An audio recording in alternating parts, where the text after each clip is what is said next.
మన VVIT university absolute discipline, absolute education. Telangana ప్రజలకు కాంగ్రెస్ ప్రభుత్వం నుంచి బిగ్గెస్ట్ అప్డేట్ వచ్చేసింది. ఎప్పుడెప్పుడా అని ఎదురు చూస్తున్న కొత్త రేషన్ కార్డులు, అలాగే కొత్త పెన్షన్లు మరియు ఇందిరమ్మ ఇళ్ల మంజూరుకు ముహూర్తం ఖరారైంది.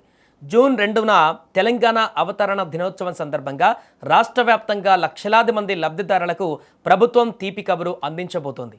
అసలు ఎవరెవరికి ఈసారి కొత్త కార్డులు, పెన్షన్లు రాబోతున్నాయి, అర్హతలు ఏంటి, ఎక్కడ ఎలా అప్లై చేసుకోవాలి, ప్రభుత్వం తీసుకున్న ఆ సంచలన నిర్ణయం ఏంటో పూర్తి వివరాలు ఈ వీడియోలో తెలుసుకుందాం.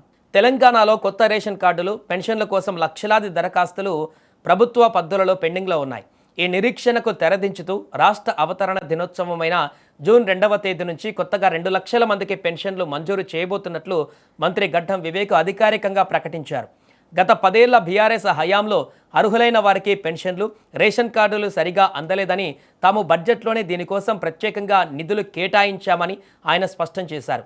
అంతేకాదు, ఎవరైతే దరఖాస్తు చేసుకుని వెయిట్ చేస్తున్నారో వారందరికీ జూన్ 2న ఒక పండగ రోజు కాబోతోంది. ప్రస్తుతం తెలంగాణలో దాదాపు 42 లక్షల మందికి పైగా ప్రజలు ఆసరా లేదా చేయుత పెన్షన్లు పొందుతున్నారు. ఇప్పుడు కొత్తగా మరో 2 లక్షల మంది ఈ లిస్టులో చేరబోతున్నారు. 2026-27 ఆర్థిక సంవత్సరానికి గాను ప్రభుత్వం ఈ నిధులను గ్రీన్ సిగ్నల్ ఇచ్చింది. మరి ఎవరెవరికి ఈ పెన్షన్ వర్తిస్తుంది అంటే వృద్ధులు, వితంతువులు మరియు ఒంటరి మహిళలు, చేనేత కార్మికులు, గీత కార్మికులు, అలాగే హెచ్ఐవి బాధితులు మరియు దివ్యాంగులు. సో వీరికి కూడా వచ్చే అవకాశం ఉంది. ప్రస్తుతం రాష్ట్రంలో వృద్ధులు, వితంతువులకు నెలకు 2016 రూపాయలు ఇస్తుండగా దివ్యాంగులకు అత్యధికంగా 4016 రూపాయలు అందిస్తున్నారు. అయితే కాంగ్రెస్ తన మేనిఫెస్టోలో పెన్షన్ అమౌంట్ను 4000కి పెంచుతామని హామీ ఇచ్చింది. దీనిపైన కూడా త్వరలోనే స్పష్టత వచ్చేటువంటి అవకాశం ఉంది. ఇక పెన్షన్ల కంటే ఎక్కువగా ప్రజలు ఎదురు చూస్తుంది కొత్త రేషన్ కార్డుల కోసం. ఎందుకంటే రేషన్ కార్డు ఉంటేనే ప్రభుత్వ పథకాలన్నీ వర్తిస్తాయి. దీనిపై ప్రభుత్వం ఒక విప్లవాత్మక నిర్ణయం తీసుకుంది.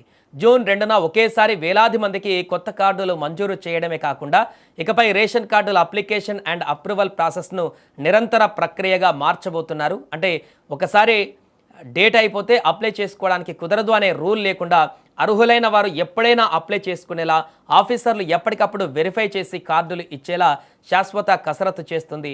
దీంతో పాటు పేదవాడి సొంతింటి కల నిజం చేసే ఇందిరమ్మ ఇళ్ల పథకం పైన కూడా మంత్రి కీలక అప్డేట్ ఇచ్చారు.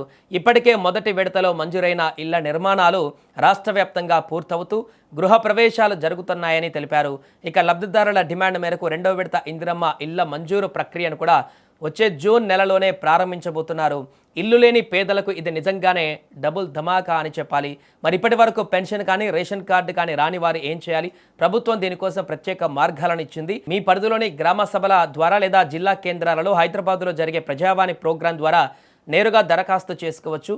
మీ ఆదాయ ధృవీకరణ పత్రాలతో అప్లై చేసుకుంటే అధికారులు మీ ఇంటికి వచ్చి వెరిఫికేషన్ పూర్తి చేసి జూన్ 2 కల్లా లిస్టులో మీ పేరు చేర్చేటువంటి అవకాశం కూడా ఉంటుంది.